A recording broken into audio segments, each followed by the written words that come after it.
Hey there, everybody, and welcome back to Vinyl Talk with Tavis, and I'm Tavis. I wanted to take some time to celebrate Black History Month with this video, and it's going to be about two records, and these records are based upon the miniseries called Roots, the Saga of an American Family. I hope that you are familiar with this particular miniseries. If you are not, I just wish that you would watch it. It is such an eye-opening experience to watch. It will give you goosebumps, you will cry, you will laugh, but it is the story of how slaves were brought to America. And there's more to it, and it's based on the novel by Alex Haley from 1976. And there's controversy around whether his book is based upon his findings of his family, or if he had stolen some narratives from other books to put in his book. But I'm not here to talk about the controversy. I'm here to talk about the miniseries and how it had such a major impact in America. Remember, there's no internet, there's no cell phones. We have channels of just maybe 4 or 5 channels, if that much. So when we saw these advertisements of Roots, we were just mind blown. We couldn't wait. So I was about 5 years old at the time, and my family, we were gathered around a little TV just watching what was going on. And I tell you, the music was beautiful. And the story is beautiful. Sometimes it's gut-wrenching and hard to watch, and I want to get into that later. But the movie, it won, or the miniseries rather, it won 9 Emmys. And one Emmy that it won for was the soundtrack. Now, I was always familiar with this soundtrack, and this is the Quincy Jones version of the soundtrack. And I have this here. The album titled Roots, the Saga of an American Family features music from and inspired by the miniseries, and the music is rearranged and conducted by Quincy Jones. And it became a big hit for A&M Records in 1977. And the next year, which I had no clue about until just recently, the original soundtrack, which is a 3 LP set. Look at this gatefold. I said gatefold. Look at this gatefold. So much information about Black history and how the slaves were brought to America, African history. It is just one of the most informative gatefolds I've ever owned in my life. Y'all, this is just beautiful. And I have yet to read it. I have not read it, but I can tell you that I am so thrilled to have this. This 3 LP set has the majority of the music, not the majority, all the music that was written by Gerald Fried. And I thought that Quincy Jones had written all the music. But I didn't read all the liner notes and just, I didn't know. You just learn something every day. And I want to show you a clip of Gerald Fried, who talks about how he became the composer to the Roots miniseries. Watch this. When the Roots project first got started, they called Quincy Jones as the obvious person to do the music for Roots. And I understood totally why I wasn't called. It was obviously his gig. In November of 1976, the air date was January 17th for the first one. At the end of November, I got a call from Stan Margolies. He said, "Jerry, we're going to give you $1,000 to keep your pencils sharp and your mouth shut." "Oh," I said, "does this have something to do with Roots?" He said, "What did I just tell you? Keep your mouth shut." So it turned out it did have something to do with Roots. Quincy, for whatever reason, went into some kind of writer's block and he did not come up with a main theme. And they needed a main theme for advertising. It was 3 weeks before airtime, so they called me in. I wrote the main theme. I finished episode number 1. What kind of materials did they give you to start with? Well, the first show, Quincy did 50-60% of it, and I had to finish that. The first 4 films were done waiting for them to be scored. And they waited, and Quincy just missed deadline after deadline, so they brought me in. So that's how I got onto Roots. And I'm very happy I was on Roots. It was quite an honor. You know, it's a high point of television, as you know. Now, that was very enlightening to me. I never knew that. I always thought Quincy Jones was involved in every detail. But hey, you live and you learn. So this music on this 3LP set is from Gerald Fried himself, and it has a lot of the dialogue from the Roots miniseries. So I love how it's just an abbreviated version of the miniseries with the music with it. I love it. I love it.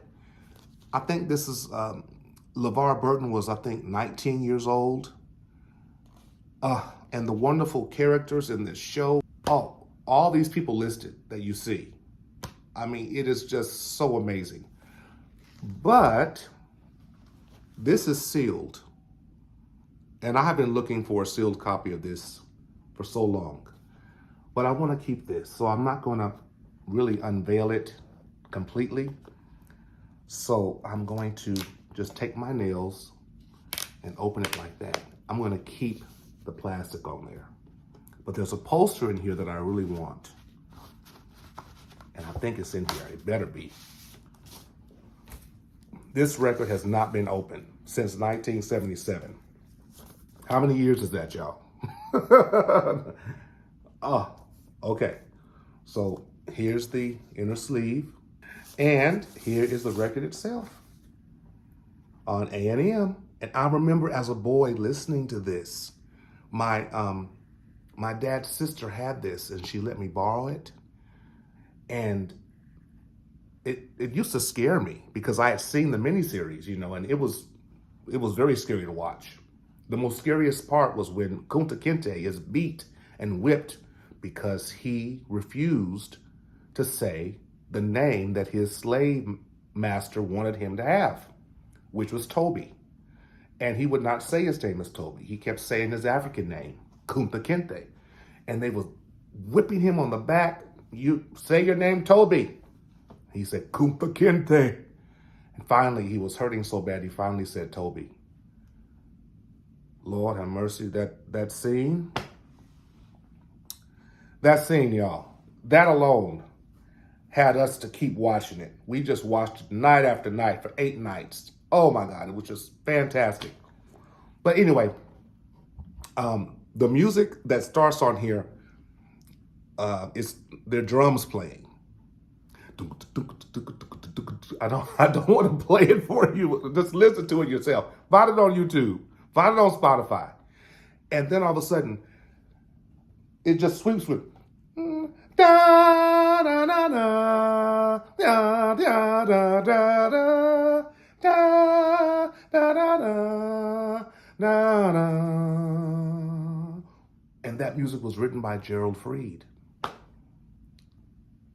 Such beautiful music. Oh my God.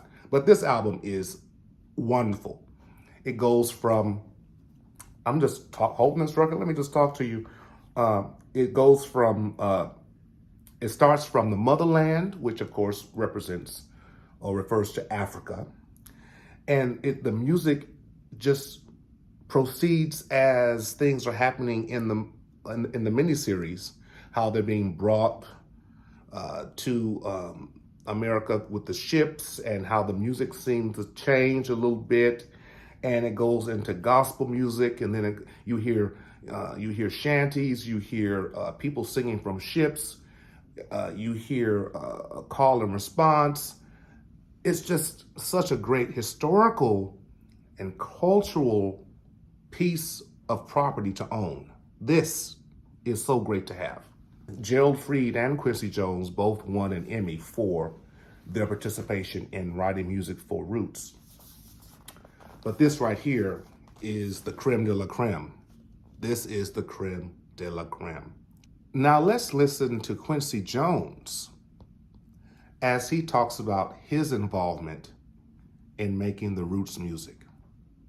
I had known Alex, I guess, 12 years before we did Roots, and he told me what he was doing. I really didn't understand because I didn't know what lengths he was going to find the answers to this quest.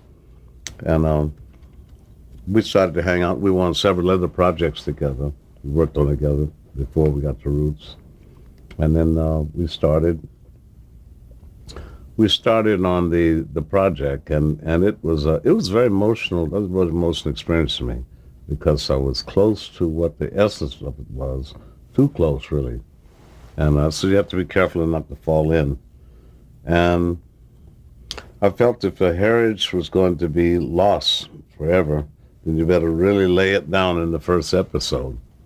And it was a struggle for me, real struggle, because it got very personal. And David Green, the director,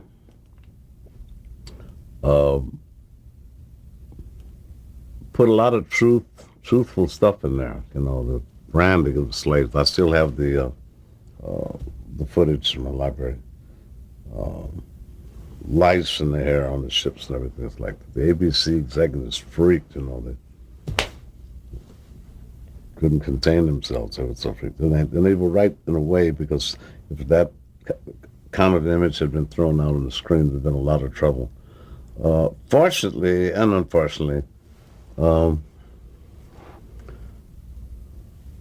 the 12 episodes, I only did one episode. The 12 episodes or 8 episodes, whatever it was supposed to go on once a week. And in midstream, they changed their mind because they were getting, I think, a little self-conscious about not being able to sell the time spots quickly enough. It was only 125,000 a spot, I think, at the time.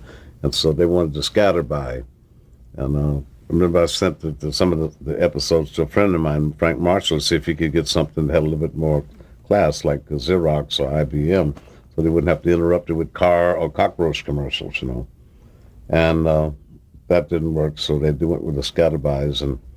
And at the last minute, I went to Seattle at Christmas. I went to see my family, and I thought I had time to come back and do the soundtrack album.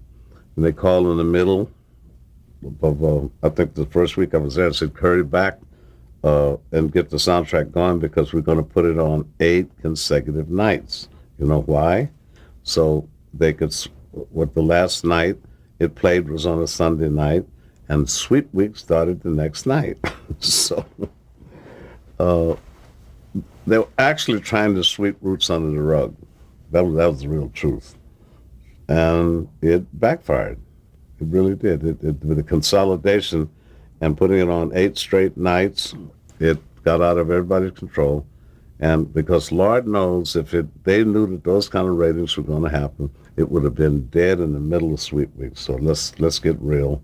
And I talk about, nobody knew anything, or they wouldn't have swept. They swept it out of the way, and they tried to get rid of it for Sweet Week. It was funny because it was one of the biggest television events since, Lord knows when. We had to do the album very fast because with that time schedule, you can see what happens if they spread it out over an 8-week period and then condense it to an 8-day period. So we were in the studio recording on spiral bands where we didn't even have time. We would record it and mix it and put it on a spiral band, which is really taking a chance because you can't change that. You're stuck with whatever's there, with links and amounts of time and everything else. So God was on our side, and we were doing translations of the Zulu language and everything else phonetically on the back and everything else while we were watching the show on the air. And my record company even says, well, we don't care if you take this into another record company, that's okay. It was amazing until Monday. And that Monday when they saw those ratings, and I think we sold 532,000 albums in 24 hours, Well, if Roots had been a feature film, would have been one thing. There's something about the psychology of television, and I mean, we're seeing it even more on the internet now. No matter where anybody was, so there was one point, I think the last 4 hours, people were getting out home from work earlier. They were deserting the bars, you know. I mean, it was really became like a contagious disease, you know. It was, I guess everybody really wanted to know about this part of America that isn't talked about much, and Roots explained it all. Of all colors, you know. They said, here's what happened, or here's how it happened. We think it happened. And it raised an awareness, you know, of what the diversities are in the country. Wow. Amazing. If Quincy Jones is watching, Quincy, this album is wonderful. I love listening to it. It brings back some very wonderful, exciting memories from 1977, 1978. Now let's take some time to listen to the movie stars who were involved in the making of this great miniseries.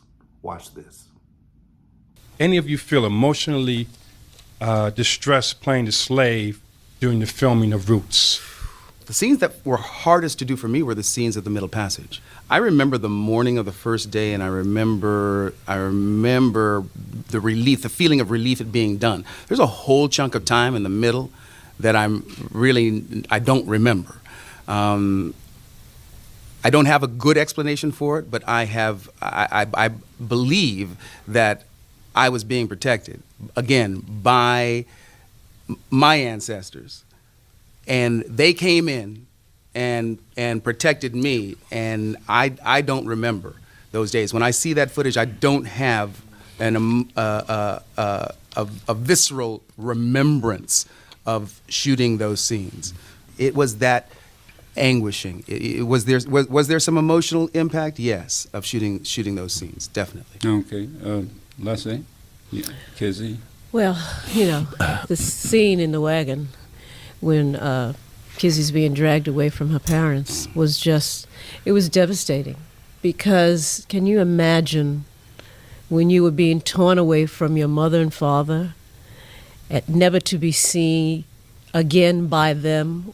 Did you hold on to that character? I held on to that character. First of all, they had to give me smelling sauce after I did the scene, because I just was so in it, and I had big bruises on my arms that I carried for a couple of weeks, and they were kind of nervous that they thought I was gonna pass out.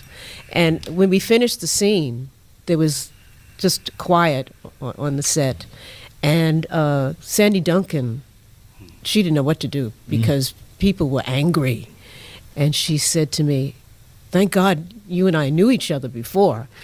Because she said, if we didn't, I was scared. So you're saying, and when you say people are the cast. The no, cast. Well, wait a minute. Wait a minute. Now, you know you're filming yes. A show. This is film. I mean, this is a show. And the cast is angry? It was angry. I mean, you know, the thing about shooting Roots was, even though it was a film, it wasn't a film. We were living it. It was a truth that was being told for the first time. It was a truth that was being told, and we lived it. Yeah. And we were discovering things ourselves through these characters that for me, I had never gone there. And all of a sudden, these ancestors came out and said, this is what the story is. Wow. This is the true story. Let me go to Officer and the Gentleman. I don't think I saw any acting on the part of any of the African-American actors in Roots. No. There was not 1 inch of acting.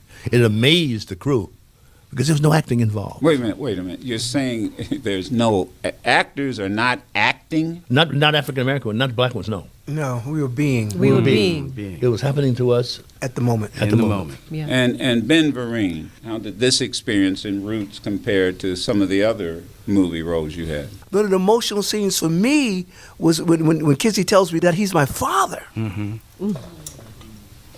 I want to kill this man. And then he tells me, he looks at me and he says, what are you going to do, George? You going to fight my chickens, I'm going to sell your family away.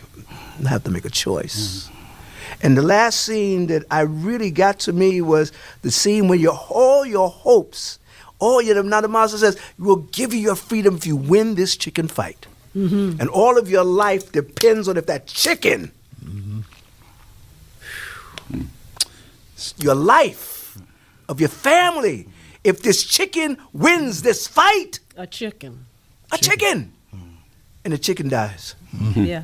All Stephen- my hopes, all my dreams, my family, I was being disconnected. Everything just left me empty. Empty. I could feel it. It's over us today, yesterday, today. Wow. Yeah. Well, everybody, I hope that you have enjoyed what you've heard today.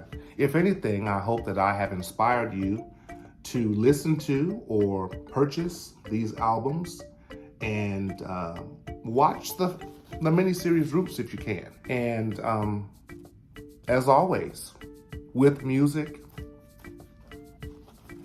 and with great soundtracks, be inspired. Happy Black History Month, and stay inspired.